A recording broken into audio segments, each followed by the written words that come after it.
Okay. तो last video में हमने देख लिया था क्वेश्चन नंबर 86 तक। अब हम देख लेते हैं क्वेश्चन नंबर 87 से आगे तक जितने भी क्वेश्चंस बचते हैं सारे कवर कर लेंगे इस वीडियो में। क्वेश्चन नंबर 87 कहता है with reference to Indian culture और ट्रेडिशनल में कलारीपयट्टू किससे रिलेटेड है। तो बहुत न्यूज में ऑलमोस्ट रहता है, तो सबको पता है कलारीपयट्टू क्या है। इज एन मार्शल आर्ट है। ठीक है, क्या है ये आपकी एक मार्शल आर्ट है in some part of the south India. ठीक है, अब यहाँ पे देखो, यहाँ पे क्या है, या तो ये होगा। अब देखो इसमें क्यों होता है, देखो यहाँ पे भी क्या है, it is an ancient form of drama and living A tradition in northern part of Malabar. यानी पर्टिकुलर फिक्स कर दिया, अगर नॉर्थन पार्ट ऑफ इंडिया होता तब भी समझ में आता। यहाँ भी southern part of Coromandel area कर दिया यहाँ पे। अब बचता है दो, यहाँ पे it is an ancient bhakti cult of Shaivism still prevent in some part of South India और एंशिएंट मार्शल आर्ट है साउथ इंडिया। तो दोनों में से आपकी ए और डी में से आपके आंसर होते हैं। तो क्या है, मोस्टली जब ए और डी ऑप्शन होता है तो आंसर होता है आपका डी, अगर आपको बिल्कुल नहीं पता होता है तो। ठीक है, लेकिन हो सकता है कि आपके साउथ इंडिया में शैविज्म ना हो, वैष्णविज्म हो या फिर कोई और हो। ठीक है, तो इसलिए आपका क्या हो जाता है, मार्शल आर्ट एक लिविंग ट्रेडिशन है, तो ये आपका क्या हो जाता है, डी यहाँ पे आंसर हो जाता है। और ये तो मोस्टली न्यूज में रहता है, तो इसलिए सबको पता है। क्वेश्चन नंबर है 88, गरबा, मोहिनीअट्टम और यक्षगान। अब यहाँ पे देखो, यहाँ पे ऑप्शंस में आपको यूपीएससी खुद ही कह रहा है कि none of the above answer नहीं है। तो ऐसे ऑप्शंस में क्या हो कि करेक्टली मैच अगर तीनों ऑप्शंस मिलते हुए, तो ये रेयर और रेयरेस्ट चांस होता है। और खासकर गरबा है, मोहिनीअट्टम, यक्षगान की अगर बात कर रहे हैं, तो इसका सीधा सा मतलब है कि ये आपसे आर्ट एंड कल्चर की बात कर रहा है। हिस्ट्री में तो ऑल ऑफ द अबव वैसे भी नहीं होंगी। अब बचता है क्या, गरबा गुजरात का है, ये सबको पता है। आई थिंक किसी को नहीं पता होगा, तो सबने तारक मेहता देखा होगा तो सबको पता है। इसका मतलब ये ऑप्शन भी खत्म हो जाता है। अब बचता है मोहिनीअट्टम। अब ये ऑप्शन खत्म हो गया तो ये ऑप्शन भी खत्म हो जाता है। इसका मतलब सीधा पता है कि मोहिनीअट्टम उड़ीसा का नहीं, ये गलत है। अब थर्ड है यक्षगान। तो यक्ष और यक्षिणी के लिए आपको पता ही है, कर्नाटक का फेमस, हम हिस्ट्री में पढ़ते हैं। That means 1 and 3 is your answer है। ठीक है, अब आप सोचोगे कि मैं पहले ही लगा देती हूँ 1, 2 and 3, क्योंकि आपने बहुत सारे पीवाईक्यूज किए हैं, तो आपको थोड़ा बहुत आइडिया हो जाता है कि कैसी चीजें चलेंगी, कैसी चीजें काम करती हैं। अब यहाँ पे देखो, मोहिनीअट्टम किसका है, तो सबको पता है ये केरला साइड है, उड़ीसा का है नहीं यहाँ पे। तो अब पीछे देखा था ना, क्या देखा था कि आर्ट क्लासिकल डांस के से रिलेटेड भी यूपीएससी क्वेश्चन पूछ चुका है। अब आपका है कि क्या मोहिनीअट्टम उसमें आता है या नहीं आता। और 8 क्लासिकल लैंग्वेज से भी क्वेश्चन यूपीएससी पूछ चुका है। ठीक है, तो अब उसको जो बार बार कोई चीज रिपीट हो रही है, दैट मीन्स वो आपको बोल रहे हैं कि इन पे काम करो। अब देखो क्वेश्चन नंबर आता है 89, with reference to Buddhist history. अब देखो बुद्धिज्म से रिलेटेड सिर्फ वैसे क्वेश्चन नहीं आए, ये किसी न किसी आपसे क्या कहते हैं, मोनेस्ट्री के बारे में भी क्वेश्चन पूछे गए हैं। ठीक है, तो यहाँ पे आपको बताना है फेमस श्राइन और लोकेशन कौन सी है, करेक्टली मैच कौन सी होगी। कुछ नहीं कर सकते तो ठीक है, एक बात ये है कि भाई इस तरह के क्वेश्चन हम मोस्टली नहीं करते। जैसे मैंने जब किया था, मुझे पता था कि आयशी टेम्पल लद्दाख में है, ये तो सही है। मुझे सिर्फ थर्ड ऑप्शन का जब मैंने किया था, इसका मुझे ये पता था, तो ये पता है कि ये तो हो नहीं सकता, ये भी गया। अब ऑप्शन नंबर ये भी नहीं हो सकता, क्योंकि ऑप्शन नंबर 3 इज करेक्ट। अब बचते हैं आपके 2 and 3, 1 and 3, और मैं जाऊंगी तो उसी में जाऊंगी, बी और सी में से ऑप्शन नंबर जाए तो सी ऑप्शन पे जाते हो आप। ठीक है, कि यहाँ पे होता है। लेकिन उसके बाद में जब हमने मतलब जब हम देखते हैं आंसर की, देखते हैं या ट्राई टू फाइंड आउट की क्वेश्चंस के आंसर क्या होते हैं, तो आज के टाइम पे पता है कि ठीक है, ये आपकी ताबो मोनेस्ट्री आपकी स्पीति वैली में है, और ये आपके लद्दाख टेम्पल जो आते हैं ये जास्कर वैली में नहीं आ जाते, ये भी आपके हिमाचल प्रदेश में ही आ जाते हैं। ठीक है, तो इसलिए आपका ये ऑप्शन गलत हो जाता है। अब इसी तरीके से आपको क्या है क्वेश्चन, अब देखो यहाँ पे अगर आपको सिर्फ एक भी पता था तो आपके लिए इजी था बहुत कि आप क्वेश्चंस पे आंसर पे पहुंच सको। क्यों, क्योंकि 1, 2 and 3 all of the above correct देने के जो चांसेस हैं आज तक जो दिए हैं यूपीएससी ने, वो बहुत रेयर चांस होते हैं। ये ऑप्शन खत्म हो गया। आईजी टेम्पल कॉम्प्लेक्स पता था तो ये पता था, 3 तो आएगा, इसलिए ये ऑप्शन भी खत्म हो गया। बचता है बी और सी। अगर ए और बी होता तो उसमें हम ए लगा के चलते हैं। यही अब तक का तो ट्रेंड यही रहा है। बाकी भाई आगे क्या करे यूपीएससी, उसका तो कोई भरोसा नहीं है। क्वेश्चन नंबर 90, फॉलोइंग स्टेटमेंट बताने कौन सी स्टेटमेंट करेक्ट है। देखो, बीजक is composition of the teaching of संत दादू दयाल की कंपोजिशन है। अब ये भी एक फैक्चुअल स्टेटमेंट है। फिलोसफी ऑफ पुष्टि मार्ग, ये किसने किया है, माधवाचार्य ने। दिस इज आल्सो अ आपकी क्या बोलते हैं इसको, ओके, ये भी आपकी एक फैक्ट है। तो फैक्चुअल स्टेटमेंट दोनों क्या होते हैं, दोनों गलत होती है, तो इसका मतलब नीदर 1 नीदर 2 होते हैं। अब वैसे नहीं पता तो बीजक तो सबको पता है कि कबीर वाला, जिन्होंने भी सुना होगा तो सबको पता है बीजक से कबीर रिलेट करते, तो ये स्टेटमेंट तो इजिली एलिमिनेट हो जाती है। अब ये माधवाचार्य और ये माधवाचार्य और ये जो ये बहुत सारे ये जो भी फिलोसफर होते हैं कि कौन सा पुष्टि मार्क को लेता है, कौन सा ज्ञान मार्क को लेता है, कौन सा कर्म मार्क को लेता है, इस पे जो यूपीएससी ने आपसे क्वेश्चन भी पूछा था, जो 6 स्कूल थे, षड दर्शन वाला था, तो वो भी क्वेश्चन पूछे हुए, तो फिलोसफी से रिलेटेड यूपीएससी आपसे क्वेश्चन पूछता रहता है, ठीक है। तो इसको पता करना है आपकी क्या है क्या नहीं है। अब आ जाते हैं question number 91। A community of people called, एक सेकंड इसको हिंदी में देख लें एक बार क्या कहता है ये।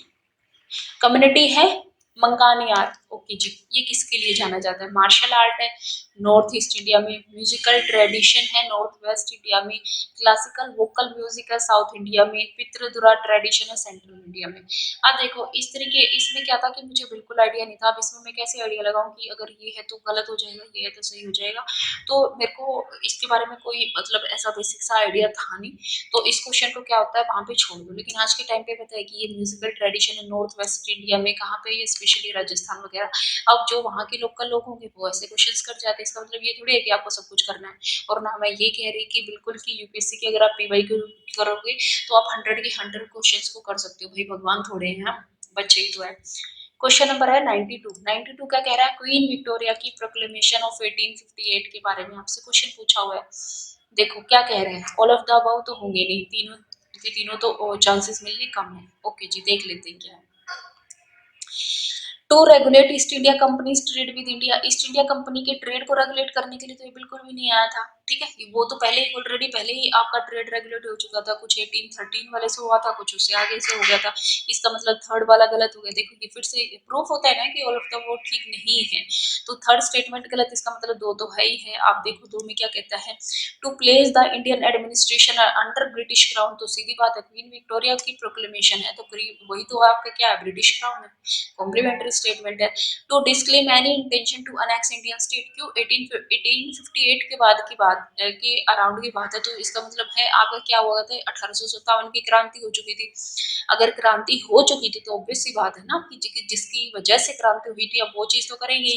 तो टाइम टू टाइम इन्होंने अपनी पॉलिसीज बदली है ना, इसलिए यूपीएससी आपसे इस तरीके के क्वेश्चन पूछता है। 17th सेंचुरी के मिड में ऐसा था, 18th सेंचुरी की स्टार्टिंग में ऐसा था, 19th सेंचुरी की स्टार्टिंग में ऐसा था।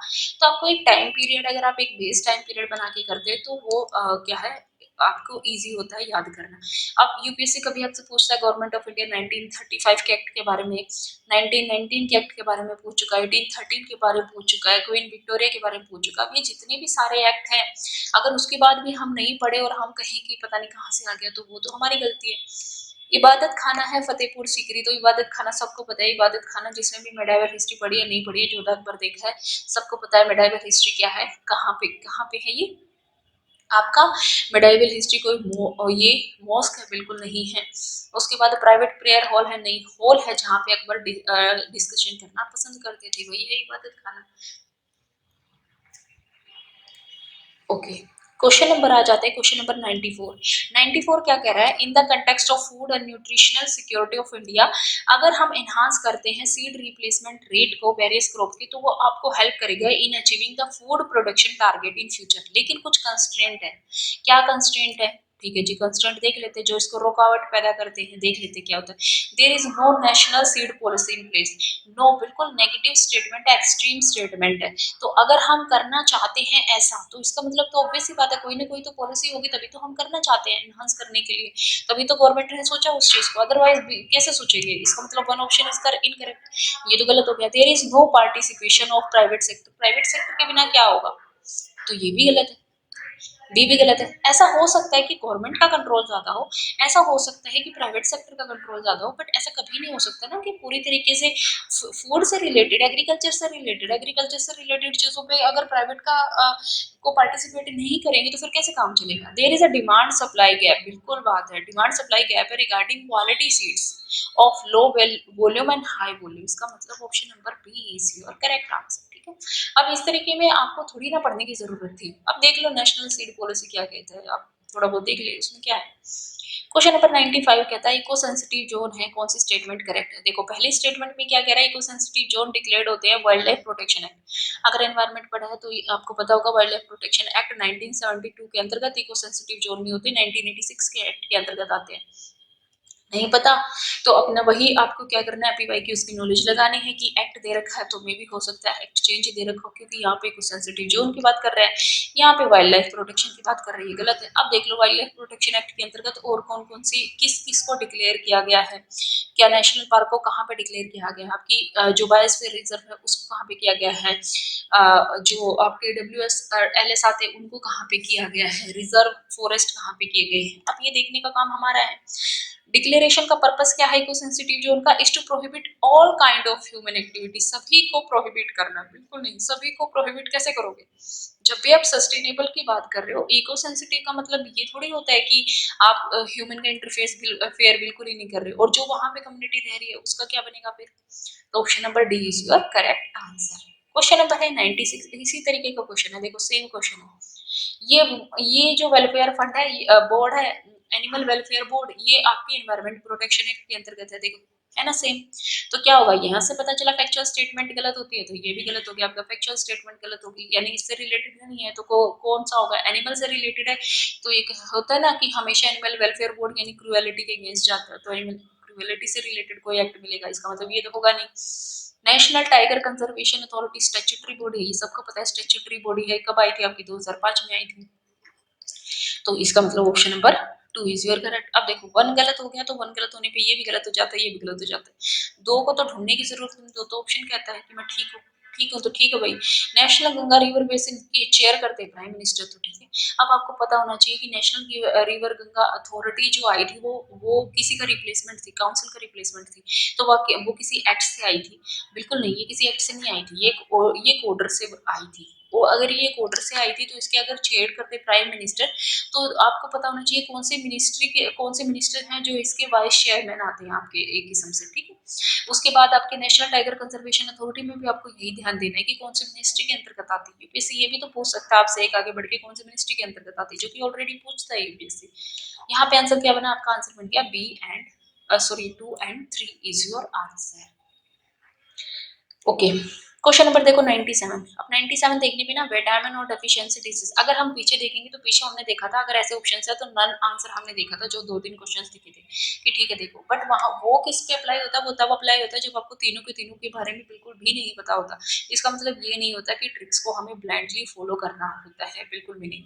अगर आपको पता है तो वेल एंड गुड, और अगर ये क्वेश्चन तो बहुत ईजी है क्योंकि हम नॉर्मली पढ़ते हैं, विटामिन सी से स्कर्वी रोग होता है, डी से रिकेट्स होता है, ई से नाइट ब्लाइंडनेस नहीं होता, नाइट आंखों से रिलेटेड होता है, क्या तो कहते हैं ना आइज में कोई भी कमी होती है तो विटामिन ई खाओ, तो इसका मतलब तीन गलत है, तीन गलत है तो आंसर क्या आ गया 1 and 2 इज योर आंसर।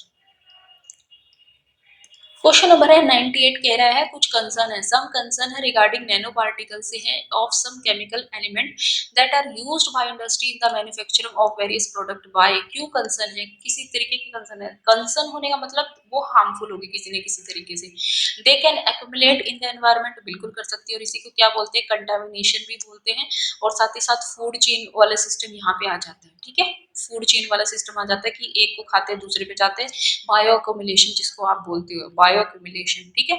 यहाँ पे ये टॉपिक आपका इंपॉर्टेंट हो जाता है, फिर निकल के आता है, आपको रिलेट करना है ना, इसका मतलब क्या है, कौन से टॉपिक्स हैं इससे रिलेट करते हैं, they can enter the food chain, वही तो है, अब वही वाली बात होगी, they can trigger the production of free radical, कर सकते तभी तो कंसर्न है, इसका मतलब D D is your answer, ठीक है। 1 2 and 3। अब आ जाते हैं हम क्वेश्चन नंबर आपकी 99 में, क्या कहता है question number 99, which of the following organisation, कौन सा करती है वर्ल्ड इकोनॉमिक आउटलुक, सबको पता है आईएमएफ इसका आंसर है, सबको पता है इसका आंसर आईएमएफ, ठीक है। उसके बाद आप देख लो ना वर्ल्ड इकोनॉमिक फोरम कौन सा करती है, वर्ल्ड बैंक कौन सा करती है, ये 2-3 ऑर्गेनाइजेशन है जिनसे रिलेटेड यूपीएससी हमेशा क्वेश्चन पूछता है, या तो उसका आंसर वर्ल्ड बैंक होता है या आईएमएफ होता है, अगर दोनों ऑप्शंस में दे रखा है, आपको पता है अगर ये दोनों ऑप्शन में तो कहीं नहीं जाना है, दोनों ऑप्शंस में से एक को ही आंसर चूज करना होता है। क्वेश्चन नंबर है आपका 100th है, with reference to union budget के बारे में पूछ रखा है कि नॉन प्लान एक्सपेंडिचर में क्या कवर होते हैं। अब ये आप कैसे फाइंड आउट करोगे, आप तब फाइंड आउट कर सकते हो जब आपको पता हो नॉन प्लान एक्सपेंडिचर क्या होते हैं। तो यानी एक्सपेंडिचर दो तरीके के हो गए, एक हो गया प्लान एक्सपेंडिचर, एक हो गया non plan expenditure. Non plan expenditure क्या होते हैं, जो रेगुलर बेस पे होते ही है, जिसके लिए गवर्नमेंट प्लान नहीं करती कि हम इतनी सैलरी। अब एक बात बताओ, सैलरी और पेंशन गवर्नमेंट कैसे प्लान करेगी कि मैं हम इतनी सैलरी देंगे। मे भी हो सकता है किसी डिपार्टमेंट में आपके एम्प्लॉयज की रिक्वायरमेंट बढ़ जाएगी, वहां पे आपको एम्प्लॉयज हायर करने पड़ जाएंगे, तो उनके लिए सैलरी आएगी आएगी। इसको कैसे आप डिफाइन कर सकते हो, इसको आप प्लान नहीं कर सकते ना ऐसी चीजों को। तो आज के टाइम पे तो नॉन प्लान और प्लान वाला जो एक्सपेंडिचर का सिस्टम था, दो बाइफरकेट हो रहे थे, उन चीजों को खत्म ही कर दिया गया है। तो आपको पता होना चाहिए आप किस तरीके के क्या है। तो देखो क्या है, आप डिफेंस एक्सपेंडिचर ये आपको करना ही है, इसके लिए आप प्लानिंग नहीं करोगे, नॉन प्लान एक्सपेंडिचर हो गया। इंटरेस्ट पेमेंट है, ये आपको करनी है। आप थोड़ी ना ये करोगे कि मैंने आज लोन लिया है, मैं सोच रहा हूँ, मैं आई एम प्लानिंग कि इसको मैं 10 साल बाद शुरू करूंगा। काय भाई, कौन देगा तुम्हें दोबारा फिर लोन। वन हो गया, टू हो गया, तो सबको पता है वन एंड टू कहाँ पे आता है, थर्ड।